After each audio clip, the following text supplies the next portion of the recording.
नमस्कार। आपका बहुत बहुत स्वागत है हमारे चैनल लीगल आउटलुक। आपको नहीं लगता कि प्रॉपर्टी लॉ और उससे प्रॉपर्टी डिस्प्यूट से रिलेटेड जो एक स्ट्रीम है उसको कंप्लीटली बदल दिया है बिल्डर्स बायर्स एग्रीमेंट ने, जो क्योंकि आजकल most of the properties town areas में और मेट्रोपॉलिटन में पर्टिकुलरली बिकती हैं बिल्डर्स के द्वारा। और जो इंडिविजुअल बायर्स होता है, और सच बताऊं तो ये जो दोनों रिलेशन है बिल्डर्स बायर का बड़ा अनइक्वल सा है। एक तरफ तो कॉर्पोरेट होता है, उनके पास बैटरी ऑफ लॉयर्स होते हैं, पैसा होता है और बहुत सारी अलग रिसोर्सेज होती हैं। और दूसरी तरफ एक इंडिविजुअल जो अपनी मेहनत की कमाई से एक आसियाना खरीदना चाहता है। कि एक पॉजिटिव चेंज भी आया है जो मुझे लगता है कि पहले जो इंडिविजुअल लड़ाई लड़ते थे, अब ये फ्लैट ओनर्स अपना एक एसोसिएशन बनाकर एक कंबाइंड लड़ाई लड़ते हैं। तो बहुत सी चीजें जो उनको फ्रस्ट्रेट करती थी पहले, उसमें एक पॉजिटिव चेंज ये एसोसिएशन के तौर पे जो लड़ाई शुरू हुई है उससे आया है। और मैं दिलीप सिंह आपको बहुत बहुत धन्यवाद देता हूं कि आप बहुत सारे ऐसे क्वेश्चंस भेजते हैं जो उस एरियाज के होते हैं जो जिस पे डिस्कशन मैं नहीं कर पाता हूं। तो यही एक एरिया है जिसमें बहुत सारे मेरे व्यूअर्स ने क्वेश्चन पूछे फ्लैट बायर्स डिस्प्यूट को लेकर। तो मैं आज इस पे आपसे डिस्कशन करूंगा एक सुप्रीम कोर्ट के जजमेंट के बैकग्राउंड। इसके पहले मैं आपसे एक रिक्वेस्ट करूं कि अगर आपने चैनल सब्सक्राइब नहीं किया है तो प्लीज सब्सक्राइब कीजिए, जिससे कि आपका एक सपोर्ट मुझे मिलता रहे।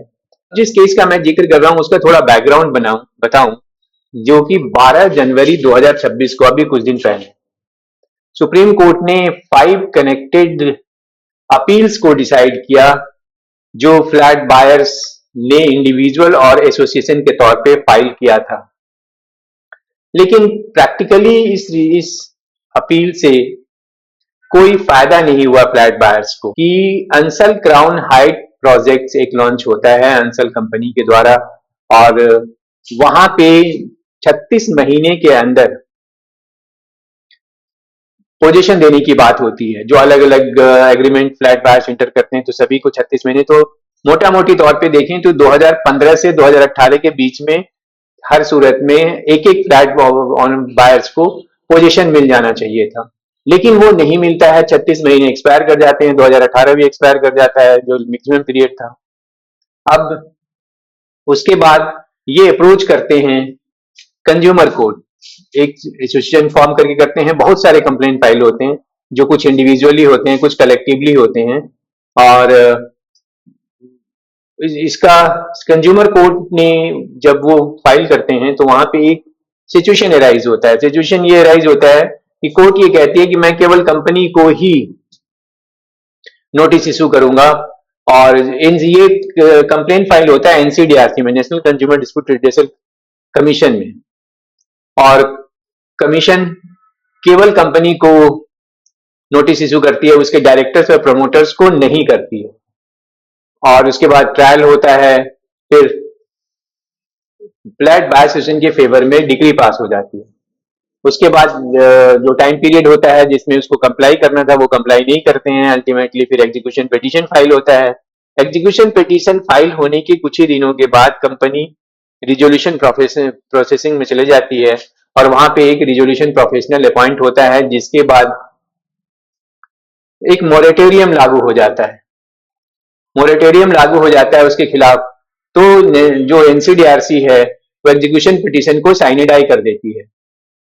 साइनिडाई करने का मतलब यह है कि जो एग्जीक्यूशन प्रोसीडिंग जब भी जो भी आउटकम होगा उस रिजोल्यूशन प्रोसेस का, वो जो सेक्शन 14 का मोरेटोरियम जब तक लागू रहेगा तब तक ये एग्जीक्यूशन को आगे लेके नहीं जा सकता। तो ठंडे रास्ते में डाल देती है इसको मोटे मोटे शब्दों में। और ये ऑर्डर पास होता है 18 मई 2023 को। अब सारे फ्लैट बायर्स हेल्पलेस हो जाते हैं, क्योंकि अब उन्हें तो कुछ मिल ही नहीं रहा। एक तरफ से ऑर्डर भी हो गया था जिसमें ये कहा गया था कि प्रोजेक्ट को पूरा कीजिए, कंप्लीशन सर्टिफिकेट लीजिए, ऑक्यूपेंसी सर्टिफिकेट लीजिए, इनको पोजीशन दीजिए, और जब तक पोजीशन नहीं देते हैं, जिस दिन से इनका ड्यू हो गया पोजीशन, तब के बीच में 9% का इंटरेस्ट दीजिए। तो ये सारी रिलीफ जो मिले थे एनसीडीआरसी से फ्लैट बायर्स को इंडिविजुअल तौर पे या कलेक्टिव तौर पे, वो सभी खत्म हो गया, ठंडे बस्ते में चला गया। तो पहला राउंड का लिटिगेशन शुरू होता है सुप्रीम कोर्ट में, जब ये फ्लैट बायर्स जाकर ये कहते हैं कि भाई चलिए, अगर कंपनी गई हुई है रिजोल्यूशन प्रोसेस में और उस पर सेक्शन 14 आईबीसी का एप्लीकेबल है, मोरेटोरियम या बंदिशें कह लीजिए या निषेध कह लीजिए, तो कम से कम जो उसके प्रमोटर्स और डायरेक्टर्स हैं उनके खिलाफ एग्जीक्यूशन करने दीजिए। सुप्रीम कोर्ट कहती है कि भाई हाँ, मोरेटोरियम तो केवल कंपनी को प्रोटेक्ट करता है, उसके डायरेक्टर्स और प्रमोटर्स को प्रमोट नहीं करता है, तो ये एग्जीक्यूशन कंटिन्यू कर सकता है डायरेक्टर्स के खिलाफ। अगर कंज्यूमर कोर्ट ये मानती है कि उनके खिलाफ कंटिन्यू किया जा सकता है, और साथ में लिबर्टी दे देती है डायरेक्टर्स को कि आपके जो भी ऑब्जेक्शंस हैं एग्जीक्यूशन प्रोसीडिंग में, आप जाकर वहीं लीजिए। अब ये थोड़ा आशा की किरण जगती है, जो फ्लैट बायर्स होते हैं थोड़ा खुश होते हैं, चेहरे पे थोड़ी मुस्कान आती है, लेकिन ये बहुत ज्यादा दिन तक ये मुस्कान रहती नहीं, क्योंकि जो एनसीडीआरसी के पास एग्जीक्यूशन पिटीशन था, उस एग्जीक्यूशन पिटीशन में ऑब्जेक्शन फाइल करते हैं जो ये डायरेक्टर्स प्रमोटर्स होते हैं, और कोर्ट उसको डिसाइड कर देती है उनके फेवर में। उनका ये कहना था कि भाई जब देखो, जब हमने इनको ड्रॉप किया था एरे ऑफ पार्टी से और amended memo of parties file करवाया था और केवल कंपनी के खिलाफ प्रोसीडिंग करी थी, केवल कंपनी के खिलाफ ही हमने ऑर्डर पास किया है, तो हम इनके खिलाफ एग्जीक्यूशन नहीं कर सकते, और जो एग्जीक्यूशन पिटीशन इनके खिलाफ चल रहा होता है प्रमोटर डायरेक्टर्स के खिलाफ जो फाइल किया जाता है उसको डिसमिस कर देती है। अब फिर बैक टू स्क्वायर वन हो गए सारे फ्लैट बायर्स, फिर वहीं खड़े हो गए जहां से वो चले थे, फिर उनकी हेल्पलेसनेस हो जाती है, फिर वो सुप्रीम कोर्ट जाते हैं इस ऑर्डर को जो साइन है। कोर्ट के सामने जो क्वेश्चन था वो था कि क्या डायरेक्टर्स और प्रमोटर्स को एग्जीक्यूशन पिटीशन में जिम्मेवार ठहराया जा सकता है अगर वो ओरिजिनल कंज्यूमर कंप्लेन में केवल कंपनी के खिलाफ था और उनके खिलाफ नहीं था। ये एक बेसिक क्वेश्चन फ्रेम होता है सुप्रीम कोर्ट के सामने, और मैं जिस केस का जिक्र कर रहा हूं उस केस का नाम है Ansal crown heights flat buyer association registered versus messrs Selson crown infra build private limited and others. और ये एक जो इसका इंडिपेंडेंट साइटेशन है टू 2026 INSC 51, और इसके एक से कनेक्टेड जितने भी और भी गए थे लोग इंडिविजुअल कैपेसिटी में या ग्रुप में, सबको कनेक्ट करके एक जजमेंट के द्वारा इस सारे अपील को डिस्पोज ऑफ किया जाता है। और इसमें बताऊं, इसको जजमेंट को लिखा है जस्टिस दीपांकर दत्ता ने, और जिस बेंच में डिवीजन बेंच था उसमें उनके साथ थे जस्टिस अगस्टिन जॉर्ज मसी। बढ़िया एनालिसिस किया है। बात कहूं कि जो ये लॉ डील होना चाहिए था फर्स्ट राउंड के लिटिगेशन में ही हो जाना चाहिए था, जब वो जो फ्लैट ऑनर्स थे या फ्लैट ऑनर्स एसोसिएशन था वो पहले राउंड में आए थे, और जहां पे सुप्रीम कोर्ट ने ये कह दिया कि नहीं नहीं आप जाइए इनके खिलाफ एग्जीक्यूशन चलाइए, उसकी जरूरत ही नहीं थी। जब जो केस में प्रोसेस इश्यू ही नहीं हुआ उनके खिलाफ, उनको ड्रॉप कर दिया गया, उन्होंने अपना रिप्लाई नहीं फाइल किया, कंटेंशन, उनके खिलाफ एग्जीक्यूशन कैसे चल सकता है? ये तो बेसिक लॉ है। सबसे पहला चीज था कि ओरिजिनली एनसीडीआरसी ने, नेशनल कमीशन ने रिफ्यूज कर दिया था प्रोसेस इशू करने का, नोटिस इशू करने का उस प्रमोटर्स और डायरेक्टर्स के खिलाफ। दूसरा, वो ऑर्डर चैलेंज ही नहीं हुआ बायर्स के द्वारा, तो वो ऑर्डर फाइनलिटी हो गया। तीसरा, कि अगर कंज्यूमर केस उनके खिलाफ था ही नहीं, उनके खिलाफ कोई प्लीडिंग नहीं थी, डायरेक्टर के खिलाफ ना कोई इशू फ्रेम हुआ, ना कोई एविडेंस लीड हुआ, ना कोई फाइंडिंग उनकी डिसाइड हुई, ना उनकी लिएबिलिटी को एस्टेब्लिश किया गया, तो सडनली वो एग्जीक्यूशन में कैसे आ जाएंगे? क्योंकि एग्जीक्यूशन का तो बेसिक लॉ यही है कि जो ओरिजिनल डिक्री, ओरिजिनल ऑर्डर होता है उसको ही कंफर्म करता है। एग्जीक्यूशन प्रोसीडिंग में ओरिजिनल डिक्री के या ओरिजिनल जजमेंट के दायरे को बढ़ाया ही नहीं जा सकता।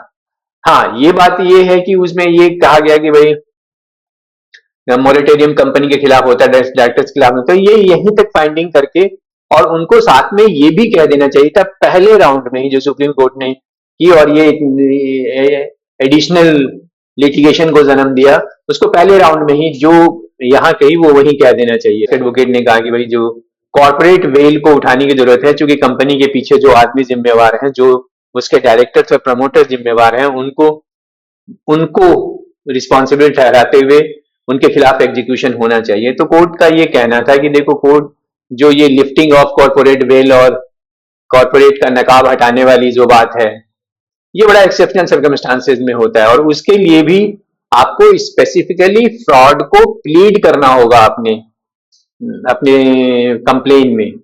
और मिसयूज, कॉर्पोरेट स्ट्रक्चर का मिसयूज हुआ है, इन सब का कोर्ट के द्वारा क्लियर फाइंडिंग होगा, तभी वो कोर्ट उसके खिलाफ ऑर्डर करती है और उसको एग्जीक्यूशन में ले जा सकता है। क्योंकि इस पूरे कंप्लेन में ऐसी कोई प्लीडिंग ही नहीं है कि प्रमोटर्स और डायरेक्टर्स ने फ्रॉड किया है, उन्होंने मिस अप्रोप्रिएशन किया है, उन्होंने फंड डाइवर्ट किया है। तो जब ये सब कोई प्लीडिंग ही नहीं है तो एग्जीक्यूशन में कैसे उसको हम अकाउंटेबल ठहरा सकते हैं, रिस्पॉन्सिबल ठहरा सकते हैं और एग्जीक्यूशन उनके खिलाफ कर सकते हैं। तो अब देखिए कि इस पूरे अपील को उन्होंने, जितनी भी अपील थी सबको डिसमिस किया सुप्रीम कोर्ट ने।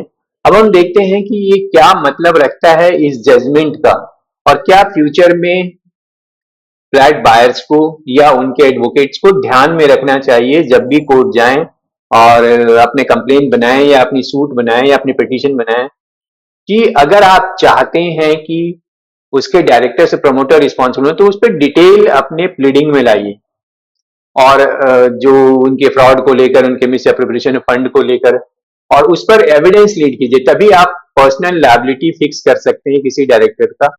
अब देखते हैं कि इस पूरे घटनाक्रम में और पूरे दो दो बार सुप्रीम कोर्ट गया, एनसीडीआरसी में इतने लंबे तक ये लड़ाई लड़ते रहे, तो मेरा व्यक्तिगत व्यू क्या है।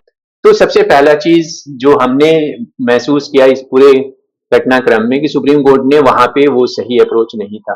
दूसरा कि जब भी, देखिए एक बड़ी मोटी सी बात है कि ये लिटिगेशन बहुत लंबा चलता है, तो हर एक स्टेज पर आपको as a flat buyer, as a litigant और एज एन एडवोकेट आपको थोड़ा अलर्ट रहना होगा और थोड़ा प्रोजेक्ट करना होगा। क्योंकि ब्लाइंडली लिटिगेशन को फॉलो करने से टाइम बहुत जाता है। अब जैसे इस केस में ही देखिए, 10 साल निकल गया, 9 साल निकल गया और वहीं के वहीं खड़े हैं। तो आज के सफर में इतना ही। अगर आपको आज का डिस्कशन फायदेमंद लगा तो आप वीडियो को लाइक कीजिए, अपने व्यूज जरूर तक मुझ तक पहुंचाइए। इस डिस्कशन से रिलेटेड इश्यूज पर कोई भी इशू है तो आप मुझसे शेयर कीजिए। और अगर वीडियो चैनल सब्सक्राइब नहीं किया है तो रिक्वेस्ट है सब्सक्राइब कीजिए। चूंकि लेटेस्ट जजमेंट पे डील करते हैं या डिस्कशन करते हैं, तो आप वीडियो चैनल सब्सक्राइब करने के साथ साथ बेल आइकन दबाइए, जिससे कि आपको इंस्टेंट नोटिफिकेशन पहुंच सके और आप चीजों को टाइमली देख सकें। Thank you.